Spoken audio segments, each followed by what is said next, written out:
All right.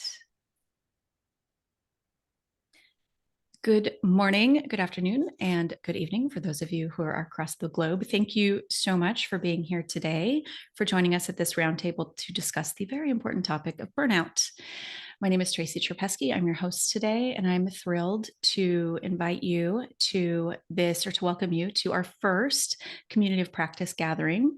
We are gathering between or alternating between masterclass and roundtable formats, kicking off today with a roundtable called Conquering Burnout. Before we dive in, we'll do just a little bit of housekeeping. Just ask you to make sure that your microphone's muted when you're not speaking so we can experience the highest sound quality. We are recording today, so we want to make sure that we get a great recording, and also to let you know that you can always go back and watch and listen again to take notes if you need to. We'll be emailing the replay link later today, along with a special gift for those of you who have signed up, and to thank you for joining us. So, before we get to our guest experts, I would like to introduce you to Miranda Dorta. She is our manager of PR and operations here at Tracy Trapesky International. I consider her to be my right arm. If it weren't for her, we wouldn't be here right now, I'm sure, and not much else would get done around here. So, thank you, Miranda, for your gifts, for your talents, for keeping, especially me, on track, all of us on track, informed and organized. Thank you for everything you do, and especially for getting up early today to make this happen. Appreciate you. Thank you. I'm so excited to be here. Our first guest that we have on deck today is Justin Maxwell. Justin, give us a wave. Justin is a tax and wealth strategist. He helps medical professional business owners plug money leaks, become more efficient with the money earned, and create the certainty needed to live a big life. He has helped hundreds of business owners around the US save tens of millions of dollars in taxes and student loan interest. He is married to the love of his life and the father of 3 rambunctious boys. Most people will coach you on how to make more money or how to grow your money, but Justin focuses on helping you keep more of the money that you've already earned. He joins us today from West Jordan, Utah, and he serves clients all over the US. Welcome, Justin. Thank you for being here. Thank you for getting up super early. Yeah, thank you for allowing me to be here. I appreciate the opportunity. Excited to learn together. Thanks again. And finally, we have Dr. Yishai Barkhordari. Yishai, give us a wave. Hello. Dr. Yishai's experience, expertise, and training as a psychologist give him singular insight as to the adaptability of the human elements of business and leadership. Leveraging his deep psychological training and experience, Dr. Yishai helps entrepreneurs and business leaders learn to make adaptability their superpower to transform challenges and exhaustion into energy, excitement, and excellence for themselves and their businesses. He asks us, what if you could learn to effortlessly sense what's incoming and adapt rapidly? Dr. Yishai joins us from the greater New York area, serves clients in 34 states, primarily focused on the New York City region. Welcome, Dr. Yishai. Thank you for being here. Thank you for having me. Likewise, it's an honor to be here. Super excited to learn from your insights and your expertise. So I'm thrilled to have you all here. Thank you for joining us. And before we dive in to the roundtable discussion, I just want to take a little bit of time to review the clinical definition of burnout and the 12 stages of the progression of burnout. And the purpose of this is really to familiarize you with the clinical definition and to help you identify where you might land in the progression. From there, we'll pose some questions to our expert guests specific to identifying, avoiding, and recovering from burnout. So feel free to use the chat to share any questions that come up in the moment. Miranda and I will keep track of your questions, and we'll do our best to address them. So let's dive in. Oh, Miranda, I might need you to give me permission to share screen. Now that she's the host, I don't know how to do anything.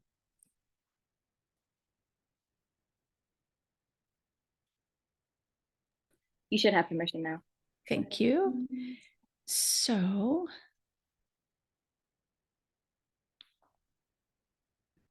one moment.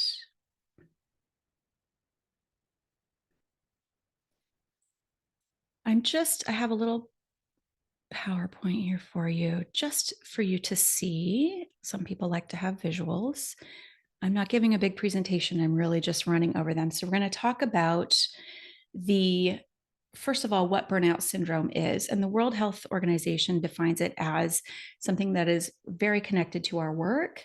And we start to get to a place where we might have feelings of energy depletion or exhaustion, increased mental distance from one's job, or feelings of negativity, cynicism, and reduced professional efficacy. One thing I think is really important, we hear this word burnout being tossed around all the time.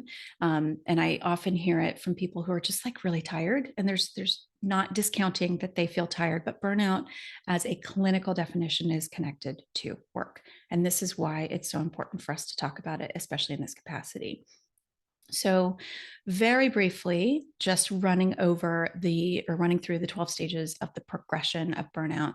So the first stage, which I think is very interesting, is the compulsion to prove oneself, demonstrating our worth obsessively. Now, obsessively seems strong, but for those of us who are driven to excellence, this might be something to take note of. Is it starting to take over? Stage 2, working hard with an inability to switch off. I think that's the real key there. Stage 3, neglecting our basic needs. I hear a lot of people in the medical and dental field say things sort of jokingly, I'll sleep when I'm dead. It's no big deal. I'm always tired. Of course, I'm always tired. That's just the way it is. Hustle culture has us normalizing fatigue and exhaustion, and lacking our basic needs. But we also need to pay attention, of course, to our nutrition and making sure that we stay close to our community. Stage 4, displacement of conflicts, starting to look past things that could be glaring and problematic. Stage 5, a revision of values. This is when people start making excuses, maybe, overlooking things, starting to maybe even say that, they maybe a while back said family was everything, and now they're a little bit more focused on their career, and they use that as an excuse as they're entering through burnout. Stage 6, a denial of emerging problems. Could be met with like a lot of cynicism, even saying things like, I think people are pretty stupid. I'm the only one who can get things done right. A real sense of negativity if this is not their norm. Stage 7, and this is where we start to become very concerned, right? I think the stages 1 through maybe 4, 5 are a little bit more on the, okay, let's raise our awareness. There are some things we can do. I think when we start reaching stages 7 and beyond, it's time to start seeking professional help. So withdrawing from social life, maybe, having a difficult time with their social interactions. Stage 8, odd behavioral changes. This is where family and friends and maybe colleagues start taking note. Stage 9, depersonalization, neither seeing oneself or others as valuable, kind of looking at the world through a very, very cynical eye and releasing from it. Stage 10, inner emptiness. This is really getting to a place of feeling empty and not being able to see what might be possible. Stage 11 could be depression, a feeling of being lost, exhausted, things look bleak, things look dark, everything feels heavy. And finally, stage 12, this is where it becomes labeled as burnout syndrome. This could be mental and physical collapse. Definitely medical attention is required. This was really quick. For those of you who are maybe listening to the replay, don't worry. If you want, we've got a nice visual for you. Just send us an email at support@tracycherpesky.com and we'll send that out to you. But this is just to familiarize you with what burnout really is on a clinical level before we dive into talking about how to spot it, how to avoid it, and how to recover from it. So with that, understanding those 12 stages of burnout, I would love to start having our conversation in the roundtable and ask our experts to chime in. So before I dive into the questions, I'd love to hear anything that maybe came up for you while I was going over the 12 stages. Were you familiar with this? I didn't know until I started researching burnout that it was actually a medical term. So I would love to hear anything from you before we really go into to avoiding or recovering.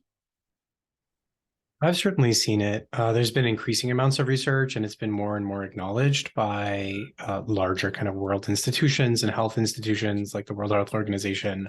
Also, if you want like a TLDR short version of this, the way I think about it is there are 3 phases when it comes to burnout. The first one is fixation on work, work identity, accomplishment. There's this kind of single-mindedness. And with that comes this kind of hunger, a need to prove oneself, relentless working, not kind of allowing ourselves to do much else or focus on much else. That's really phase 1, is this fixation. Phase 2 is avoidance of non-work life. And that's where all the other pieces, neglecting needs, displacing conflicts, or changing our values, or talking about our values differently, denying problems, all of that stuff really is about avoidance of non-work or success issues, even inside the workplace, just pushing away anything that's like getting in the way of that success or that accomplishment or proving oneself, that fixation, as it were.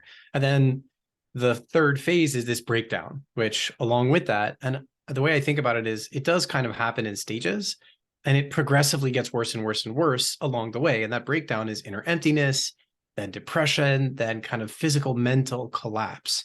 And I frequently work with clients in my therapy practice, in my psychology practice, where they're in a varying area or stage.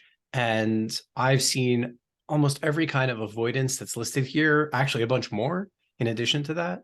And I've also seen people at various stages of this kind of breakdown process.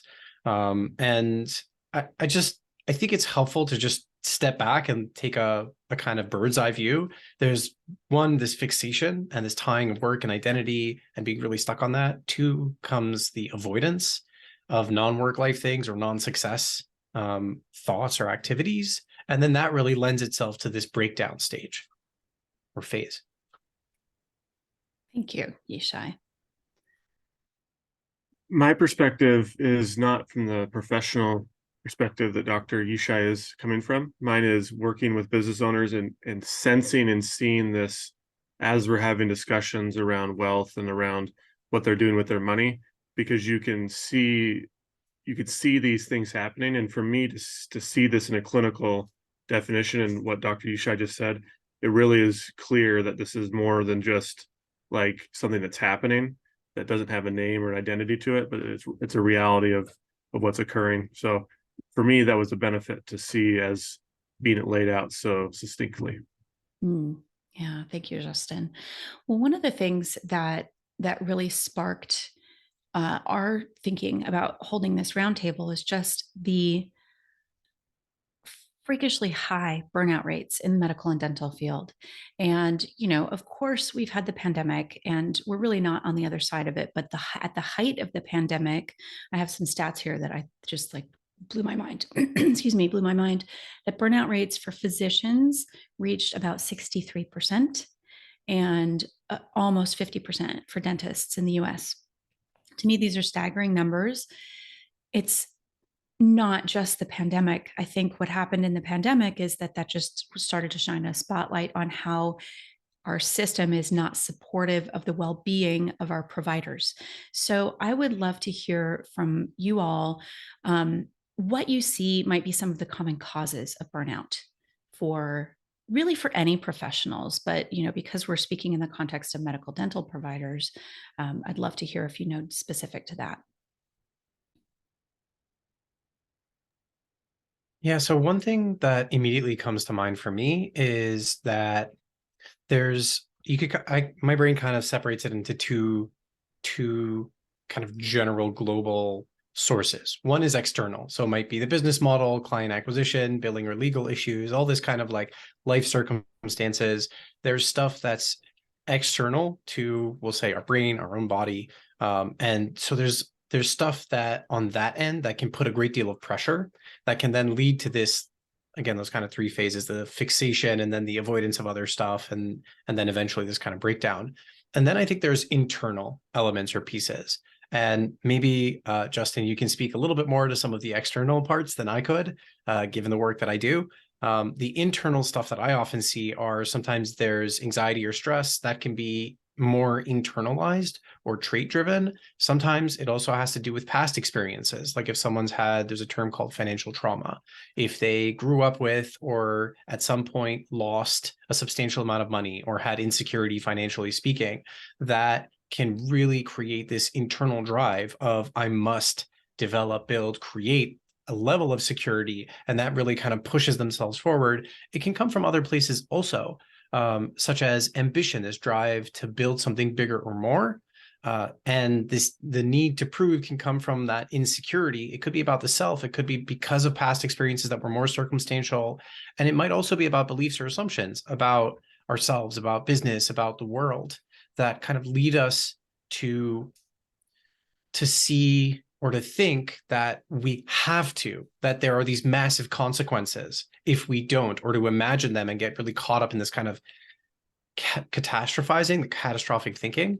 And then a last piece that I see, at least internally, is an over-identification with work. So when someone's identity is really tied to their success at work, and so it's like every time things are going well, they feel better about themselves. And the moment anything at work starts to drop, it's like their ego or their sense of self is really tied in a way that they take every mistake, every failure, every setback, every challenge as a punch to the gut. And then that just, it ties them so deeply into work must go well that it kind of feeds the fixation process. So those are some of the things I see, at least on the internal side. And I would love to hear, Justin, your thoughts on perhaps some of the external pieces or other thoughts you have. Well, I really like the way you phrased that, because I do see there's a few things that I'm seeing. So number one is oftentimes in the medical profession, from the world perspective, society's perspective, is you have reached the apex of success. And so you're making a lot of money. Society is viewing you as like the professional and the person. And then you oftentimes you have a beautiful wife, you have children, but like you're not feeling anything different. Like nothing changed. Like you've reached this apex, but nothing is different because it's similar to what you've been talking about. You've driven everything into this, but then you're not feeling any different. You're not feeling the reward of reaching the apex societally. And then when you feel this way, and people are like, you have these sub comments from people saying, oh, you have a ton of money, you should be happy. Everything should be good for you. You have a good house, you have a family. You don't have the same problems that we have, not making very much money. And now, but it's like those issues are still internally there for you, but it's this expectation of society that you've reached the top, you've reached the mountaintop, and you should feel differently than we do. And we don't have those experiences anymore. So for me, that's one of the biggest issues that I see. The other is sometimes we get this idea of that I see, that people see in the medical industry is, okay, I got the spot. Well, maybe if I made more money. So if I work harder, if I make more money, then I'll start feeling better. So they even work harder to get more money. But that's not the solution.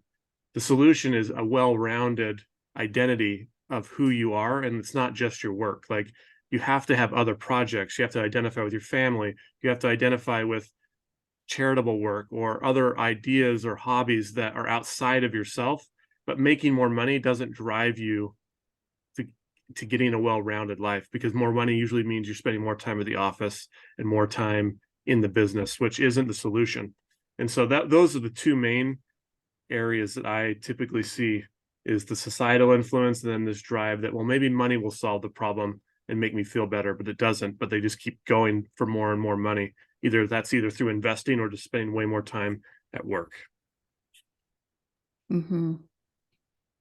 Yeah, I see that. I love the point you're making, Justin. And one thing that I do see in my practice a lot, because I work with driven professionals, entrepreneurs, business owners, is that they get caught up in this idea that we have in our society, that we get these messages all the time, that when you have more money, it solves a lot of problems.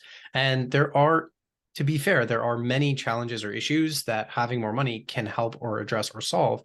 However, quality relationships, meeting all of our needs, it's not one of them. These are things that, and as you're saying, I see this all the time, people who are making or own, 8, 9 plus 10 plus figure businesses, and they really still struggle in a profound and fundamental way with their own emotions, with feeling happy. They keep getting messages, I'm supposed to feel happy, without understanding what that means, which is one of the things that when I work with clients, I actually really help them break down and understand logically and then work their way into. And it's interesting the way that you highlighted, Justin, is that it comes from two angles. One is externally, and not just the messages that we hear, but then when someone who's making it has made a great deal of success, has made a lot of money, has accumulated a lot of wealth, when they're sharing or talking about their challenges emotionally in their relationships, what they experience very often from the people around them is those things get dismissed as if money's supposed to make it all better or erase it, or as if they can't or shouldn't have those problems because of the money that they have. And then, of course, they're sitting in my office and really struggling with that, and like struggling with how can I be friends with these people, or I don't really feel like anybody gets me. And then really struggling with what is this all supposed to be, and how am I supposed to understand life? How am I supposed to understand, what am I supposed to be doing here? And sometimes before they come into my office, they're in that cycle, Justin, just as you were saying, where they double down on work. They double down on their work identity. They double down on making more money or wealth, as if that what other people are telling them and what they have seen and heard throughout so much of their life is true, that if you just make more money, it's going to solve your problems. If you just focus on this one thing. And this is where the fixation really gets in the way of being able to see. And people talk about like a well-rounded or balanced life. I actually don't think that it needs to look that way. It's really about understanding your own needs and being attuned to what that is, and creating your personal mix. It's like a recipe. It's got to be a personal recipe. You got to taste it as delicious. It doesn't matter if someone else really likes something. You got to really like the recipe that makes up your life. And so that's something that I definitely work with my clients on. I just love the way that you framed it and phrased it. And I certainly see that all the time. Yeah, I something that just popped in my head as well, just to kind of keep this conversation going, because I really have liked what you said there, is even this is like even at a governmental level, because you have the politicians telling people that if you make X amount of dollars, all your problems are solved. Like that's what they're saying, but that's what it feels like. Like you need to be taxed more, you need to have all these things. And that's I think to the society that drives the narrative that, oh, the people that make a lot of money already have all the issues and solved, and we don't need to worry about them anymore. So that they hear that message too. I think we hear that message internally as you are making a lot of money and you've reached the apex, and it's conflicting because you're like, I don't have my problem solved. I've just found a way to deliver value that's gotten me a high amount of. I've solved the money problem, but I haven't solved all these other problems. So just because I solved the money problem doesn't mean I've solved everything else. And then the other thing that popped in my head as you were saying is, I think oftentimes there's this idea that we're racing to something. So we're racing to age 65 because that's like the artificial time frame in our life. And so if people feel like they're behind, or like I'm not going to reach retirement, that they have to work harder to get there. But if you change the mindset to, I have a lifetime and retirement really isn't something, I have a skill here that most medical practitioners aren't physically exerting a lot of energy, so they can work for a long period of time deep into their livelihood. If they see it more as, I have a lifetime to accomplish this, and there is no race, there is no end goal, it's just me living my life in an enjoyable manner that, similar to the recipe you described, that is a recipe for that makes me feel fulfilled. I don't have to feel pressured to reach any set mark by society or set deadline. It's just me enjoying delivering value in my practice, connecting with my family, versus racing to some arbitrary set goal that isn't really real.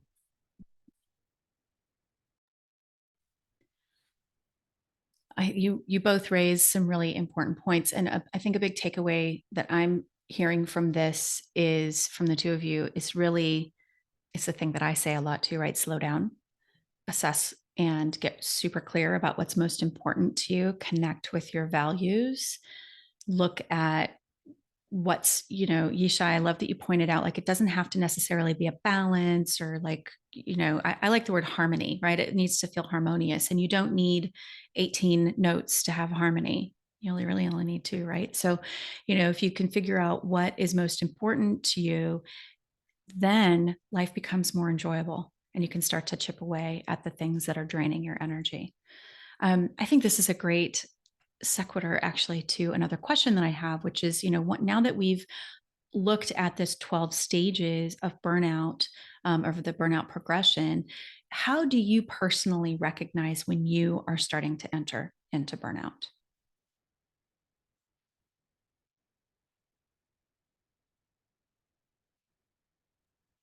I think for me, because I really like, I can get fixated on working. Like I really like I really like working, and I can really get sucked in to work. And so something that I've noticed is when I finish my day, if I then keep like checking emails or keep checking my phone, like after dinner, before dinner, like that's a sign that I'm not letting go of work. So for me, because I do get sucked into fixation really easily, just because I really enjoy work and I find it easy to do, and I find it like I find joy in it. So for me, that's the step that I have to like really put barriers and boundaries around, is I have a clear cutoff of work, and everything else is focused on being intentional with my family and with my children. And if I don't do that, then if I break those boundaries, then that's where I know there's some issues going on, or I'm starting down a path that I shouldn't. Yeah, similarly to what you're saying, Justin, I really love the work that I do, and I'm really passionate about it, and I'm constantly thinking about it. And so, and I think it's very common for people who are really driven and who really love the work that they do and who are really passionate about it. And so one of the things that I've come to realize is, in a moment, sometimes I notice it internally. Sometimes I'm getting a piece of feedback or someone's making a comment to me. When I notice I'm actually shifting priorities or deprioritizing other aspects of my life, whether that's family or a hobby that I like, or even something as simple as like working out or sleep, it's like, oh, I'm thinking to myself, it's 9 o'clock. Let me just like watch one more YouTube video about how to like push my practice forward, or let me, let me think or plan a little bit more, not just about what I'm doing tomorrow, which is something I like to do as part of my wind down in the evening, but like, let me not just think about tomorrow. Let me plan out my next, 2 weeks, 3 weeks, 6 months. Let me think where I want to be like 2 years from now, 2 decades from now. And when I notice that I'm doing that in a way that's actually pulling me away from other parts of my life that are really nourishing, that are really fulfilling. And when I'm doing that, especially for more than a couple of days or weeks at a time. So I think that I like this. I heard this once. I love the concept of, we are sometimes people, or in other words, we have seasons. And there are moments or times where it is really useful to say, I'm going to take a few days and I'm really going to think intentionally and plan my next 2 months, 2 quarters, 2 years, or even 2 decades. It's great to have that if it's happening in a persistent way or in a not organized way, and if it doesn't have the kind of bookends around it. So once I start to notice that it's bleeding out, and to me, one of the obvious ways that shows up is sleeping. If I'm having trouble getting myself to bed, because fortunately I have an easier time falling asleep, but sometimes even still, I'll go to bed and my brain's just going on something work related. It's a moment where I'm like, oh, I might need to slow myself down, to the commentaries that you were saying. I might need to, this might be a moment to recognize that there's a part of me that's getting fixated in a way that's pushing myself, that could push myself over or into burnout. And, a piece of that I think is really relevant is, I think that we are constantly getting messages. Our brains, our emotions are giving us messages. And oftentimes we shoot the messenger. We try to push the emotion away, or think the emotion's bad. I'm feeling stressed, or I'm feeling anxious, or I'm feeling run down, instead of saying, oh, it's here to deliver a really important message, which is, there's something here that's really important or going on, like really relevant to you, that's going on. Sometimes that looks like, oh, I have this moment where I miss my family, or a moment where I feel guilty or regretful about, I was actually tuned out because I was thinking about something work related when I'm sitting with my daughter to eat dinner. And slowing down and recognizing that, oh, these are messengers. They're here to tell me something. What does that guilt or that remorse tell me? Oh, it's really important to me to be present with my family.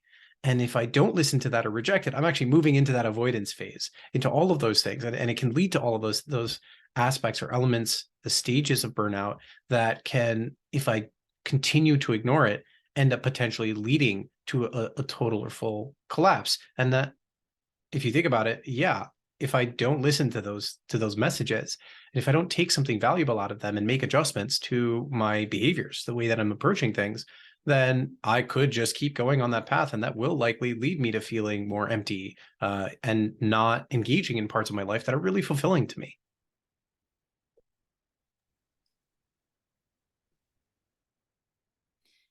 You both touched on some strategies a little bit, but I'd like to dive a little bit deeper with specific strategies for that either you personally have found useful or that you recommend to your clients to come back from if they're tipping into the later or any stages really of burnout that get them on that slope, or to avoid altogether. So tips and strategies. Few things that I like to do is, number one for myself is I like to always have some trip or definite vacation that my wife or my children and I, or it doesn't have to be like a trip where we're leaving, but some sort of time frame where I'm going to be spending time with them on the calendar. So I'm looking forward to it. It's already planned. I know that this is a good break time, and it's happening in 2 months, 3 months down the road. And it comes in those type of cycles where it's purposely breaking up, whether it's 3 days off or a week off, but it's a purposeful break and it's anticipated. It's going to be fun for me. I know that my children are excited about it. I know that my wife is excited about it. So it keeps this outside of work thing really on the schedule and on my mind and in my life, where I know a break is coming in, it's scheduled ahead. The other one that I think for me, just because I'm on the money side of things, is if you can create ways to find, so you're making all this money, but oftentimes even when you make a lot of money, if your expenses are still high, like it feels like you're not, like you still feel like I don't have a lot of saved here. There's not a lot of buffer. There's not a lot of certainty. So if you can find ways to create automations in the way that you're saving money, if you can find ways to save taxes, if you can find ways just to be more efficient with your money, you're going to, specifically with high income earners, you're going to find 20, 30, hundreds of thousands of dollars that is leaving you unnecessarily, that can stay with you, can be set aside for specifically for certainty and for, I know that I'm going to survive if anything goes wrong. And that can provide the message to our brain that it's okay to shut off, because I don't have to keep making more money, because I have something that's building here that I've already earned. It's mine and I've captured it and kept it. So I don't have to constantly be grinding for more and more and more, because this financial piece is a part of all of this. If you haven't been saving anything and you don't have the money, you do have to go to work again, and you do have to go again. But if you can start to create a life where it's work optional, and obviously that takes time, but even if in the beginning stages of setting aside a certainty savings fund where there's dollars available that I know that I could take off a day or two and not die. I could not lose my practice, not lose my family, not have my house taken away from me. That provides a level of certainty that drives the ability to take time off, that drives the ability to, I don't have to, like, I can schedule something on the future and not worry about not working because I have this financial stability. But if you don't have that, and if you haven't set up those automations or learn to save taxes or learn to be more efficient, then it's just this constant drive to keep going, because you do have to, because you probably have bought a house that's really expensive, and you probably have a car that's really expensive. And so you have all these expenses that you drive you to work more, and that just plays into everything that we're talking about. So those are the two things for me that could be helpful to people. Yeah, Justin, I love what you're saying. I actually, a personal story that really resonates with that is I just came back from 2 weeks of vacation, and it's the first 2-week vacation I've taken in I don't even know how long. And certainly in at least a couple of years that I've taken a vacation that was more than a couple of days, and not for a holiday or something. And one of the things that I realized, especially after starting and having my own practice, is unless and until really I had intentionally set aside, here's a certain amount of money that I know that I make generally over a period of 2 weeks. Now that I have that money, I could take 2 weeks off and it will slot right in there. And so I don't need to think or worry about taking 2 weeks off, because I've set aside essentially the pay myself for those 2 weeks that I'm off already. Until I'd done that, I didn't feel comfortable. And it was really, really hard for me to even conceive of, oh my gosh, I'm going to take time off. And when you compound that with how much I love working, and slight story related to that, I did a little bit of work at the beginning and at the end of my vacation. I just really loved it. And I was very intentional about at least most of the middle portion, except for the first day or two, the last day or two, to really be present and enjoy the time with family and relaxing and all of that. And so just to the point you were saying, I think it's really relevant. And sometimes it's a big piece of that is knowing your numbers, knowing your benchmarks. And I think that brings me to my biggest tip. My first tip is awareness is number one. You need to have clarity, and you need to be able to recognize what are the things that are really essential to me. And then start asking yourself, how do I create those things? How do I create room for those things? And how do I adapt, or how do I make sure that I'm being responsive to them? So the one end that you were just talking about, Justin, and that I was sharing my own story about is on a kind of financial and kind of personal level. And then I think on an internal level, a piece of that is really, and I mentioned this before, is being attuned to your emotions and what they're telling you, because emotions are not random. Something that I often talk about is that people don't generally feel angry when they get a gift that's the thing they've been dreaming of for weeks or months or years. They feel happy or excited or elated or overjoyed and sometimes overwhelmed. And people generally don't feel happy when someone disrespects them. They'll feel angry. And they generally don't feel happy when they're in danger. They feel fear. Our emotions are not random. And the way that I understand that is emotions are there to give us messages and to help us adapt our behaviors, to make changes in context of this new information or new understanding of what I need or what's going on in my environment or in my life, and what might happen in the future. And so a piece of that for me, and this is something I work with my clients on all the time, whether that's coaching or in therapy, is being able to become more attuned to and responsive to when your emotions show up. Because if you don't, then those emotions, the analogy I like to use is they're kind of like a firefighter, where they come knocking because there's smoke pouring out of the window, because there's some sign or signal that something may happen or is happening that could be really problematic or blow up in your face. And they're not just going to go away when you're ignoring them. What they do is they actually get bigger and bigger, and they bust down the door. And an alternative way of approaching that is just open the door when they come knocking. Don't make them come pounding, grab the axe, the battering ram, and smash your door in. Learn how to and build a relationship with them where you invite them in and you understand them better and you respond to them when they show up. And what I found, and what my clients have found, like almost 100% of the time, 95, 99% of the time, is that it's so powerful. It turns something that feels like a liability, the stress, the anxiety, the overwhelm, it turns all of that from being this uncomfortable, challenging, difficult, unhelpful experience into something you can actually leverage and something that's really useful. And so in terms of, I think that awareness and being attuned to the signals, especially along the way, and the earlier you can be attuned to them, the earlier and more quickly you can notice them, the more practice you get at that, the more you'll be primed and able to effectively prevent or manage or really respond to the burnout as it's trying to send you these messages. Because I look at the 12 stages and I'm like, there's 11 stages of messages that your brain is giving you. And then there's one stage where it's like, well, I've spent 11 stages and lots of time trying to give you these messages and you're refusing to get them. We're just going to bring you to your knees now. And you're going to have to get the message. That's the battering ram.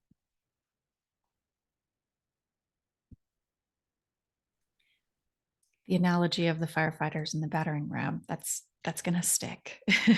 That's really going to stick and give us something to think about. And I think, hearing you frame it that way, Yishai, that those first 11 stages are the messengers. They're the firefighters knocking on the door. That sounds like that tells me that we could all slow down and pay attention and get in touch with our thoughts and our feelings and get curious about them so that we don't get to the point where we've been brought to our knees. Yeah, it was really powerful. So speaking of coming to our knees, what if it does get to that point? Let's say our practice owners are just sort of floating along and they're doing their thing and they've got all these things that they haven't paid attention to that drive. And they do get to that point of stage 12, the burnout syndrome, and they've been brought to their knees, what are some of the potential consequences for them, business wise and also just as a human being?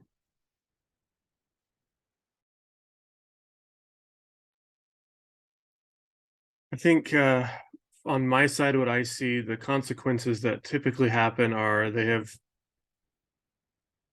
abandoned their family sometimes at this point. So they've lost the relationship with their significant other, they've lost the relationship with their children.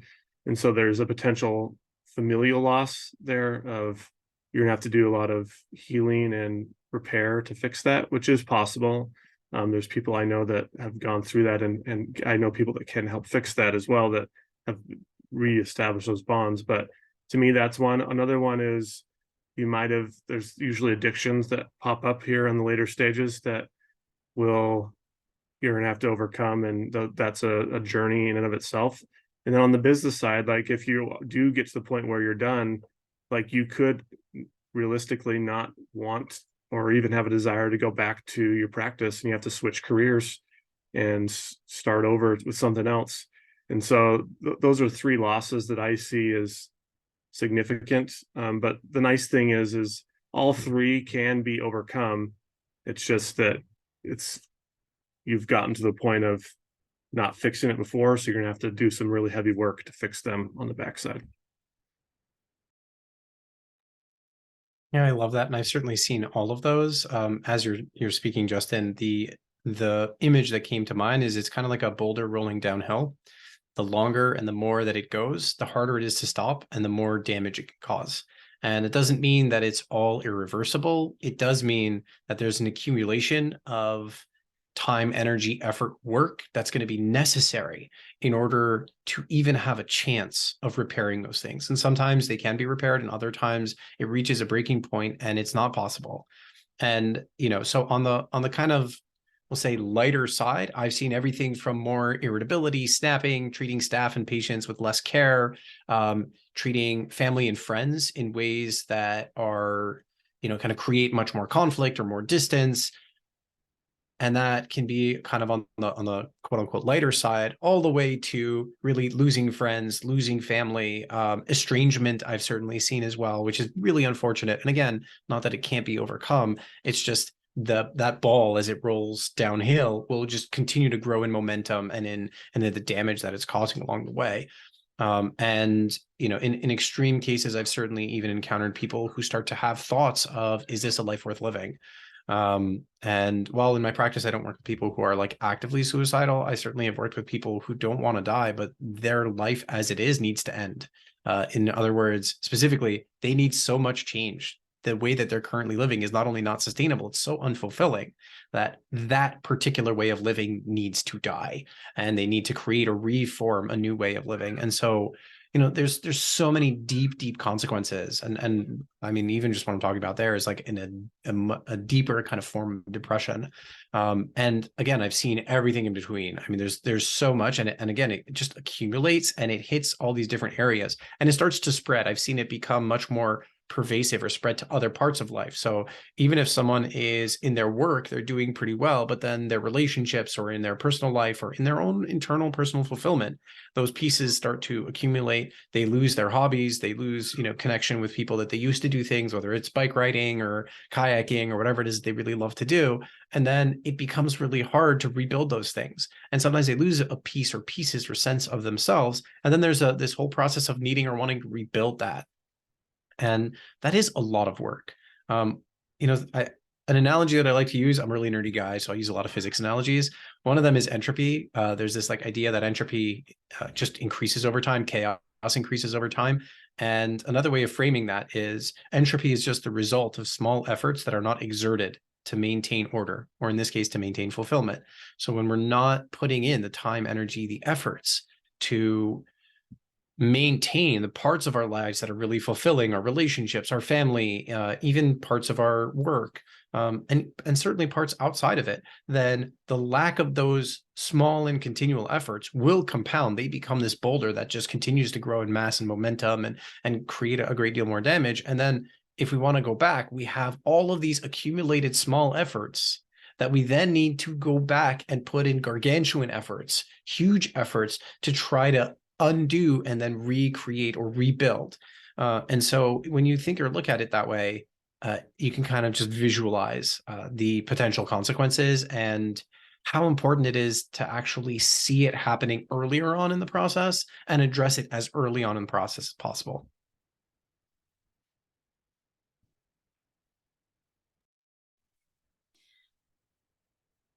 I'm processing this a little bit, but I'm also thinking like not to be dramatic, but it can happen quickly. It's a very slippery slope. And I think we have a lot of conditioning and then our own stuff, that we bring with us in our knapsack. And, I think it's this raising awareness, like burnout is not a badge of honor. Burnout is a serious condition and it can have catastrophic consequences. And I think the thing I just want to keep highlighting is recognizing, and Yishai, you said this too, recognizing those signs, like if we can see it and address it earlier, then that boulder doesn't start getting that momentum to really go and, become this out of control wrecking ball.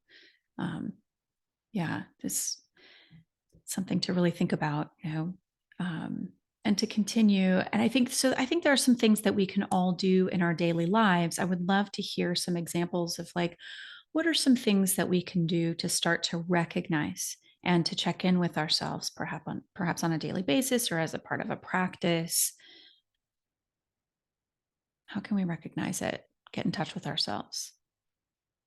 A couple of things that come to mind for me, and I often encourage people to try some experiments.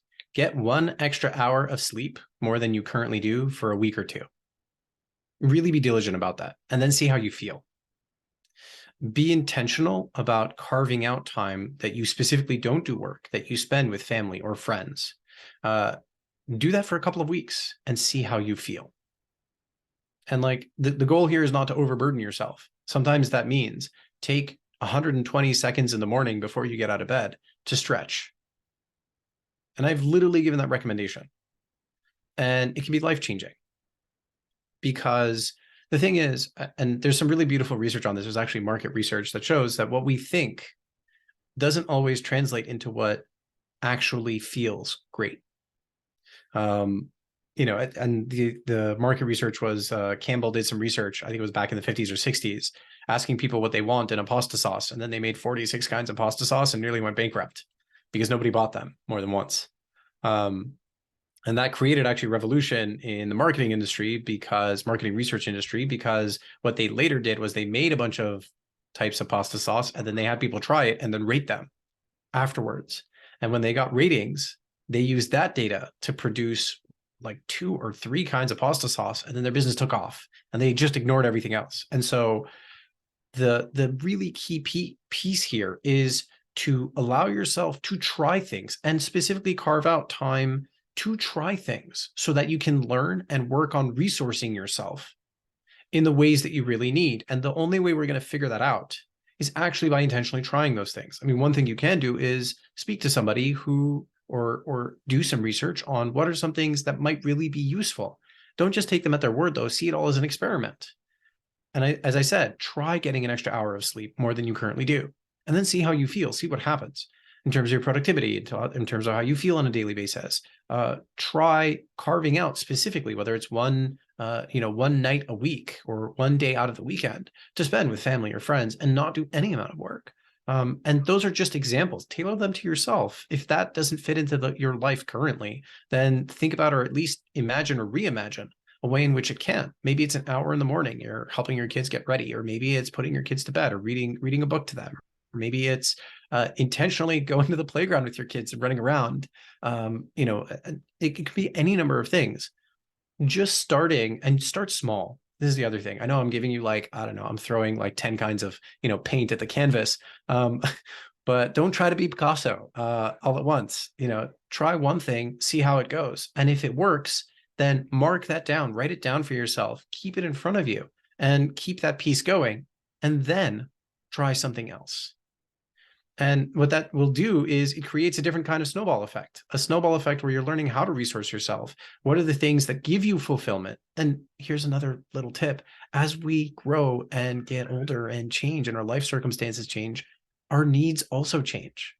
And so continuing this tinkering process, what I call it, really allows you to not just keep up and get your needs met, but keep up with the changes that are happening for yourself and in your life, so that this isn't just about avoiding burnout. It's also about creating a very fulfilling life, which I think is almost, if you think about it, almost like the other side of the coin to burnout, which is very unbalanced life where we're ignoring and not even attuned to the parts of our lives that are so, so important. I really like what was just said there. That was really well said. Just a few things that they can add to that snowball over time as they experiment with what works for them. I've found that exercise is really powerful for me. So I really enjoy like weightlifting and strength training type of activities.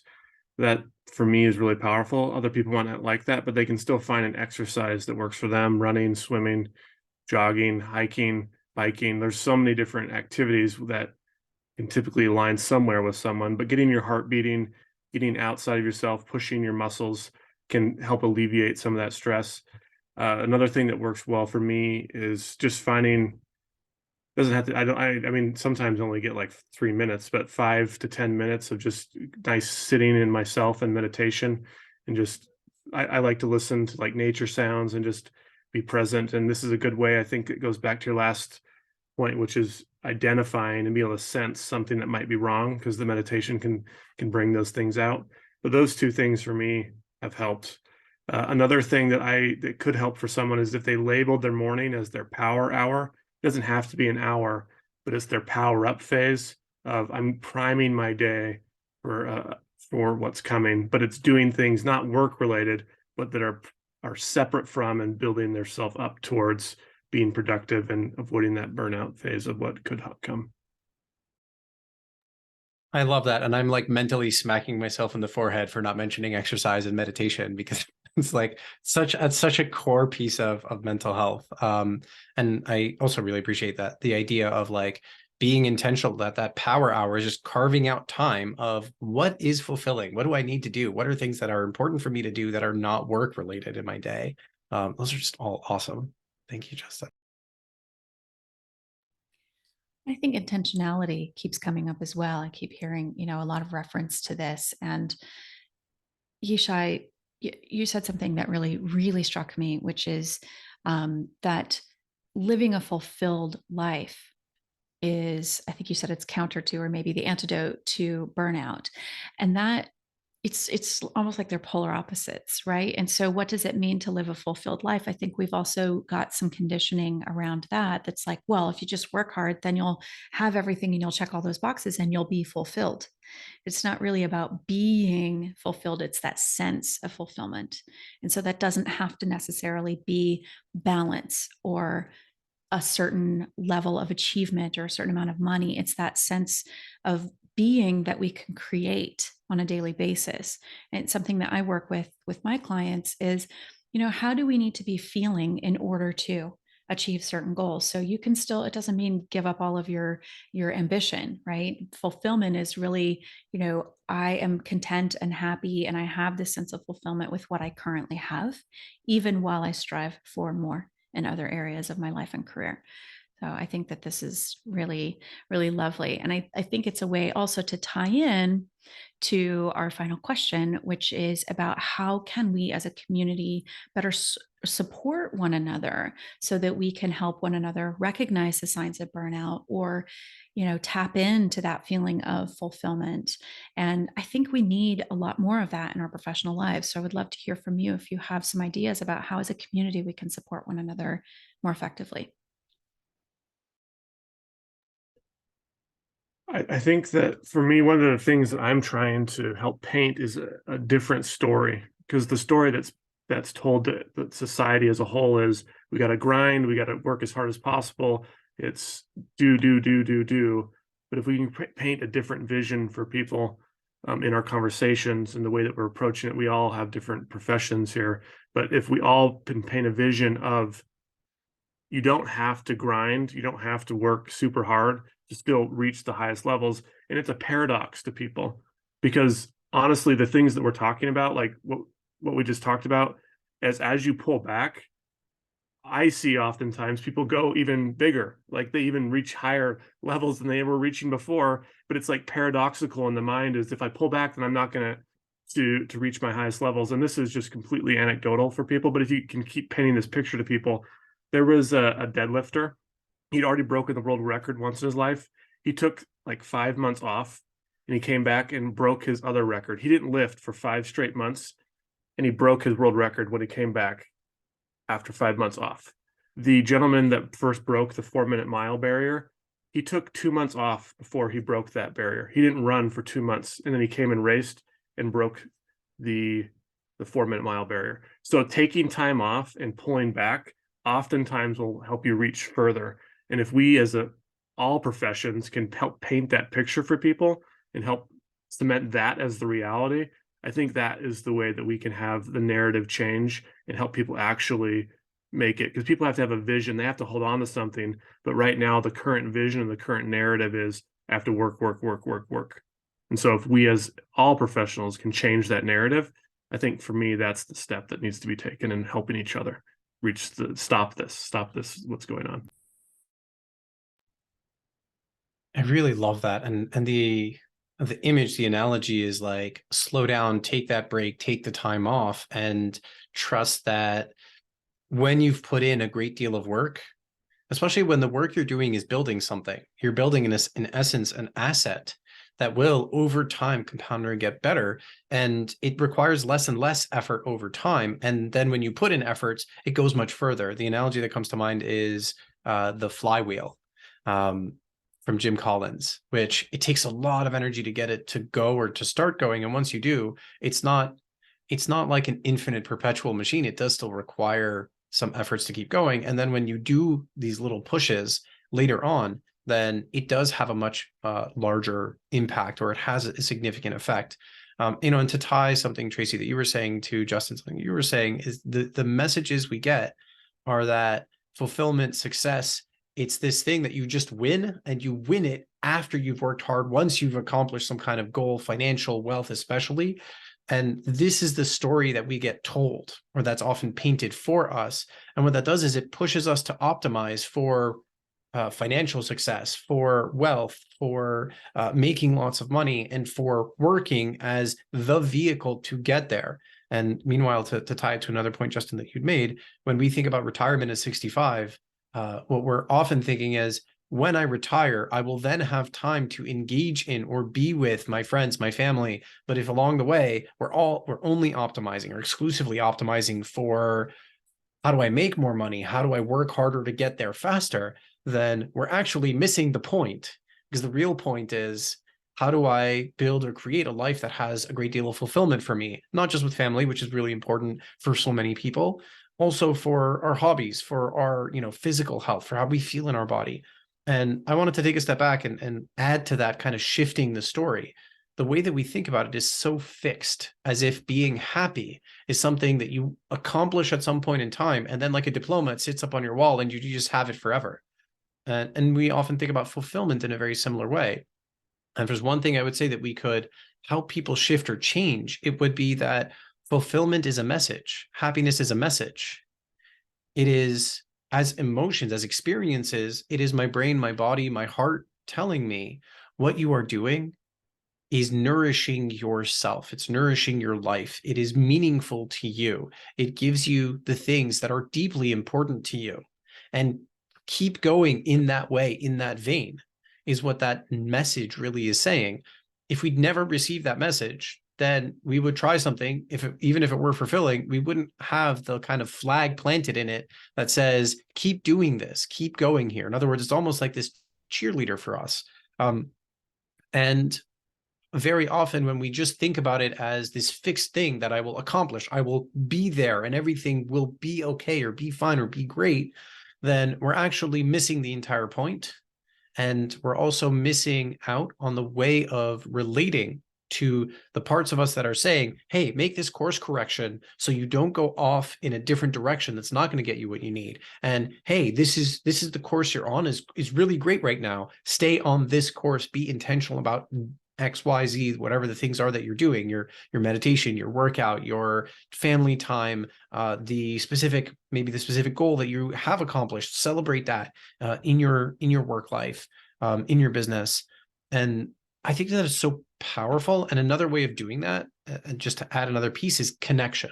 When we connect to other people who are in the trenches the way we are, or who are passionate like we are, who are, in a sense, they get us and we get them, we can also help to shift that narrative, because we can sit around, and I've literally sat down with colleagues and said, oh, this is really hard for me. And they'll say to me, yeah, it is really hard. And then we talk about, okay, so how? And once we're openly talking about it, we start to think and talk about, okay, how do we incorporate these things? How do we solve these problems? Or how do we refocus? And just that itself creates bonds, and it can create bonds of friendship. It can create bonds of, feeling like you have these colleagues who really get you. And that itself can also be fulfilling, in addition to helping you stay focused or on track with what are the things that mean the most to you. And you also then have people who check you. They're like, hey, I think you're getting a little too fixated on work. And what you're telling me is, your kids are actually really, really craving you, and you're not as there for them. Hey, what's the deal, man? Are you really going to keep doing that? Or when are you going to shift? And I also want to acknowledge that we are sometimes people. We live in seasons, and maybe there is a season to work really hard. It's important not to have that be every season. I really, really like that. And just something a picture that came to mind, and just I'll finish with this and then maybe there's more. But for me, like what we've been talking about, if we look at like the people that are surmounting like Everest and stuff, they're always going up, and then they come back down, and then they go up a little higher, and then they come back down. If they went straight up, they would die. They would kill themselves. And so that's what's happening in business right now, is people are just going straight up, and they're never coming back down, and never stopping, and they're killing themselves metaphorically. And so you have to go up and come back down, go up and come back down, with all of the things that have been said here. I think it's been really fascinating. But that image of Everest really struck true in my brain, so I wanted to mention that. I think that might be a really good metaphor for life. It's not a straight line. It's not necessarily a destination. Of course, we set goals and we have places where we want to go, but it's often not direct. It's often a bit messy, but there's a lot that we can learn along the way. And maybe we do need to slow that down, or to drop elevation, in order to give our body and our minds and our spirits and all of us time to catch up with where we're headed, with what we've done so far. That's a great metaphor. Before we wrap up, if you have any final thoughts or a piece of advice that you'd like to share.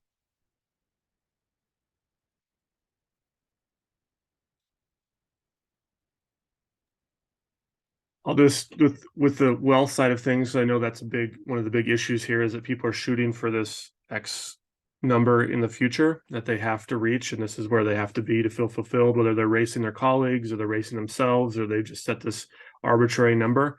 If you learn to just keep the money you're making by creating automations in the way you save, by not paying as much in taxes, by just investing more in yourself versus trying to invest in all these other assets to reach your goals, it's kind of like what we've been talking about. You're going to get to that point in a much more safe and non-grinding way. And it's not terribly difficult. Like, you just create systems around the way that you don't have to like think about it 24/7. The way you pay yourself is systematized and automated. The way you approach your tax planning is systematized and automated. You have to do some work, but it's not a ton. And it's not like you're shooting from the moon. It's just, I made this dollar. It's the value that I created it. And so I should be entitled to keep as much of that as possible. And as you do those systems and set those barriers, you're going to keep that, and that will help you not have to race to the top, because you've created a certainty piece and a piece of dollars that, if you didn't do them, were going to leave you as an expense and going to be gone from your life forever. But if you keep those with you every single year, those in and of themselves will compound, and those in and of themselves, those dollars that you're keeping, will eventually build and help you reach that pinnacle that you're shooting for, without having to keep grinding and pushing and pushing and pushing. Yeah, I love that. The word that comes to mind is sustainability. Sustainability is about engaging in the process, in business, in your personal life, in every facet of your life, that allows you to continue to move forward and move upward and to continue to accomplish and reach your goals. And so what that really reminds me of, and a lot of this to me comes down to boundaries. And I talk about boundaries so often with so many of my clients. Boundaries, the way I think about them is they create, I call them the 6 S's. They create space for me, space that I know is mine. They create safety and security, which is, that space is not intruded on by other people or by other things, by work, by things that aren't meaningful or aren't fulfilling to me, or that I choose don't belong. They also create stability, structure, and sustainability. And I know that's probably a lot to process, but ultimately, when we think about it, is when I am intentional about what I am doing and what I'm not doing, it allows me to not just have the clarity for it, but to set up those systems and processes to make sure that I uphold them so that the actions I'm taking and the results that I'm getting and the direction that I'm heading. I love the term and the concept of directionally correct. I don't have to hit the bullseye the first time I, pick up the bow and arrow, or first time I kind of reach for the target, shoot for the target. What I really need to do is consistently be getting closer to that target and closer to that bullseye. And over time, with the intention and with that process, which is very much about what boundaries help us do, is focus in on what needs to be included and screen out what needs to be excluded in order to really make that progress and head towards where we want to go, without external factors and forces constantly intruding and knocking us off course.